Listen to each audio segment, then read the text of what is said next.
Aujourd'hui constitué de 16 lignes, le métro parisien a plus de 120 ans. D'abord boudé par les Parisiens, il est à présent utilisé pour plus d'1,5 milliard de trajets chaque année. Le Beurre vous propose d'embarquer pour un voyage à travers l'histoire du métro en 4 épisodes. Alors ne tardons pas, en voiture.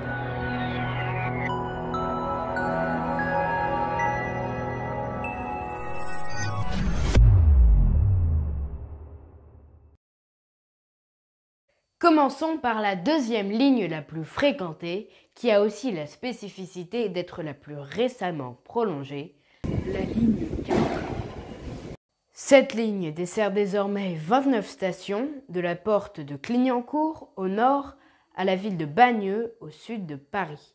Mais ça n'a pas toujours été le cas. En 1908, après 3 ans de travaux, un premier tronçon, reliant la porte de Clignancourt à la place du Châtelet, ouvre ses portes. Un an plus tard, un autre tronçon ouvre ses portes, lui relie le boulevard Raspail à la porte d'Orléans au sud.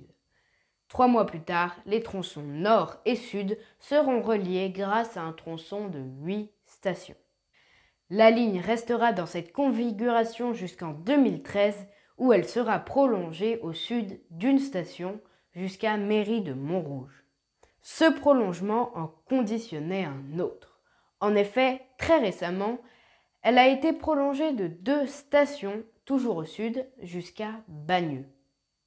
Voici quelques particularités de stations de la ligne 4. Nous en parlions à l'instant, la ligne a fait l'objet d'un prolongement en début d'année. Elle dessert désormais 2 nouvelles stations. Barbara et Bagneux, Lucie-Aubrac.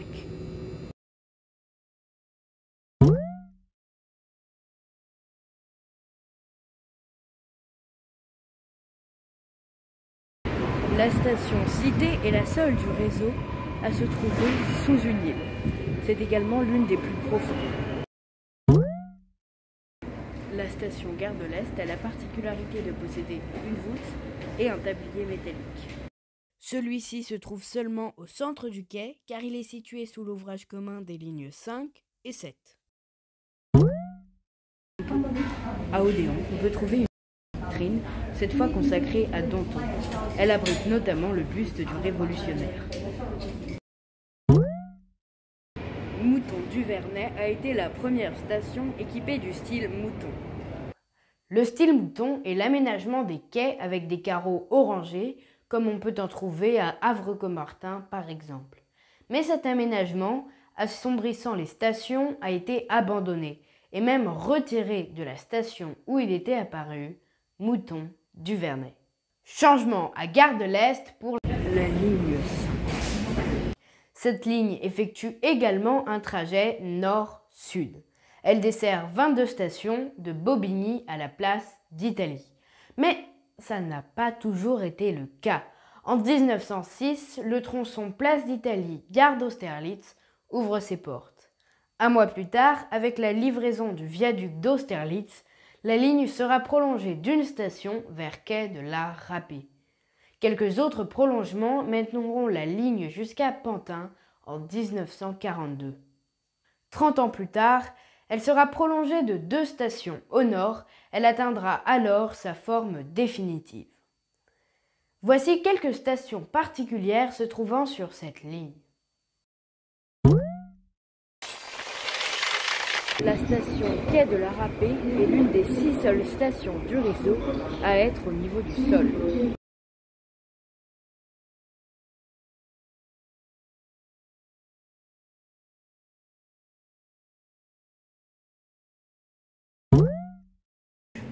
À la station Hoche se trouve une vitrine documentaire sur Lazare Hoche qui a donné son nom à la station.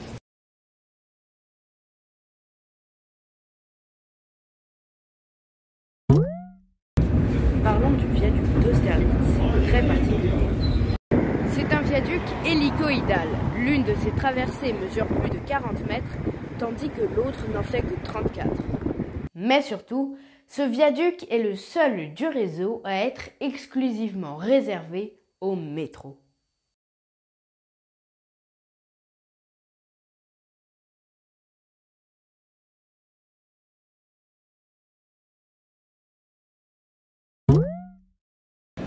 l'un des quais de la ligne 5 à Bastille se trouvent les fondations d'un des murs de la prison de la Bastille. Sur les deux quais se trouvent des lignes métalliques délimitant les murailles de l'ancienne prison. La station Ourcq abrite une sculpture en tilleul de Thierry Grave. Elle représente l'articulation d'un animal fabuleux. Les carreaux de la station Porte de Pantin sont ornés de notes de musique colorées en raison de la proximité de la station avec la Cité de la musique.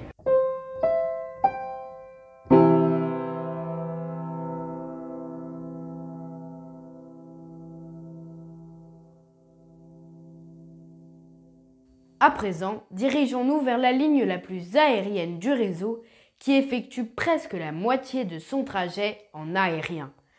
La ligne 6.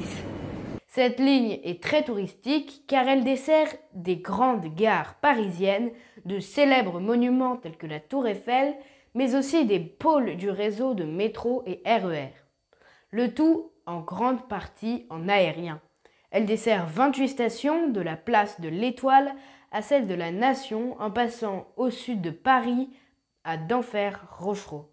Avec la ligne 2, elle forme un couple de lignes rocades à l'intérieur de Paris. Enfin, sachez que depuis l'automatisation de la ligne 4, la ligne 6 récupère les anciennes rames non automatiques de la dite ligne 4. Parlons à présent des particularités des stations de cette ligne. La station Kléber est très particulière, notamment parce qu'elle possède 4 voies, et ce car elle joue le rôle de terminus technique ouest de la ligne 6. Comme à Charles de Gaulle Étoile, 3 lignes se croisent, la station ne possédait pas assez de place pour accueillir le terminus technique de la ligne. Il a donc été décidé que la station voisine, Kléber, joue ce rôle. Ainsi, c'est à Kléber que s'arrêtent les rames pour la régulation du trafic, c'est à Kléber que s'effectuent les changements de conducteurs et c'est à Kléber enfin que se trouve le PCC ou poste central de commandement de la ligne 6.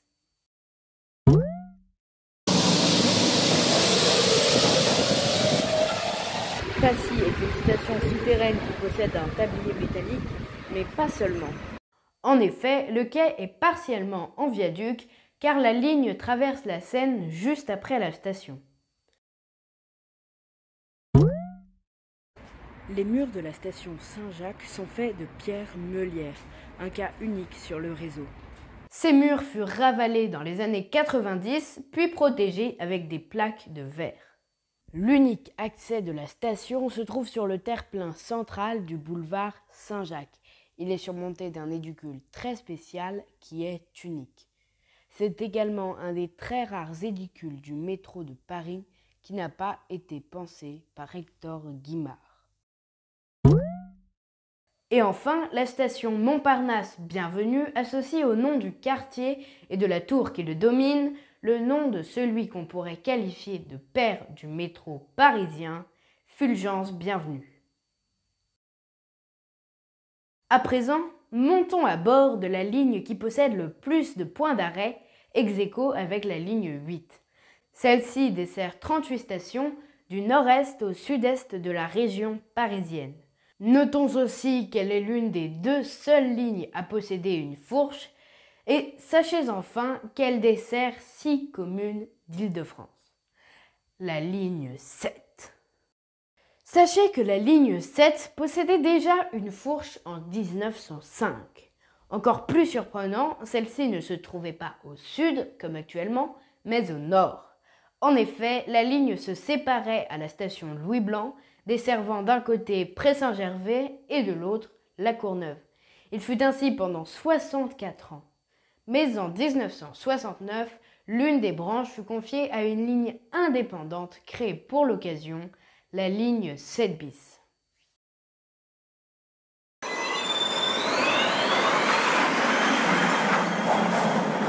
La ligne 7 bis est donc, au même titre que la 3 bis, une navette techniquement indépendante de la ligne à laquelle elle se rattache. La fusion des 2 lignes bis du réseau est depuis longtemps évoquée. D'autant que 2 raccordements existent déjà entre ces 2 lignes, la voie des Fêtes et la voie Navette, toutes 2 centenaires mais en bon état. Sur la voie des Fêtes se trouve la station fantôme Axo, qui a été creusée il y a plus de 100 ans, mais dont aucun accès n'a été réalisé. Il est peu probable qu'elle réouvre car elle nécessiterait de grands travaux d'aménagement et une mise en accessibilité, le tout pour une très faible fréquentation. La ligne 19 a été évoquée dans plusieurs schémas directifs de la région Île-de-France, mais la grande priorité étant le Grand Paris Express, ce projet a été repoussé. Il est probable que cette ligne voit le jour, mais elle serait peu fréquentée, l'estimation haute de sa fréquentation étant de 32 000 passagers par jour ouvrable. À présent, voici quelques particularités de stations se trouvant sur les lignes 7 et 7 bis. La Courneuve, 8 mai 1945, abrite une fresque représentant un soleil levant.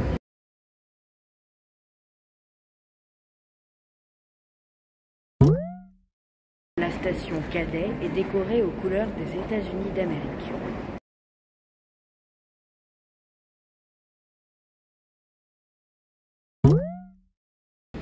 Chaussée d'Antin, Lafayette abrite une fresque de près de 500 mètres carrés.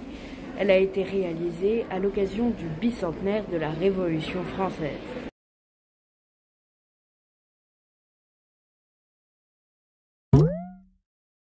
L'un des accès de la station Palais Royal Musée du Louvre, place Colette, est très particulier. On doit le kiosque des Noctambules à Jean-Michel Ottoniel, qui l'a réalisé à l'occasion du centenaire du métro parisien.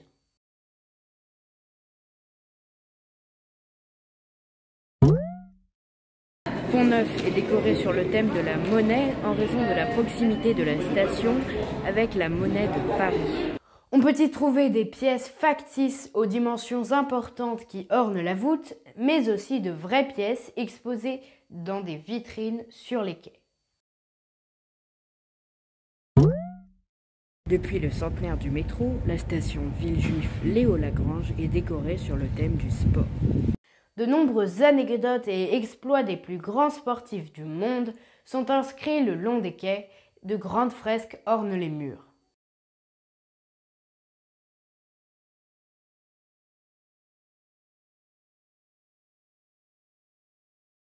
Ça y est, vous savez tout ou presque sur les 9 premières lignes du métro de Paris, desservant à elles seules plus de 200 stations.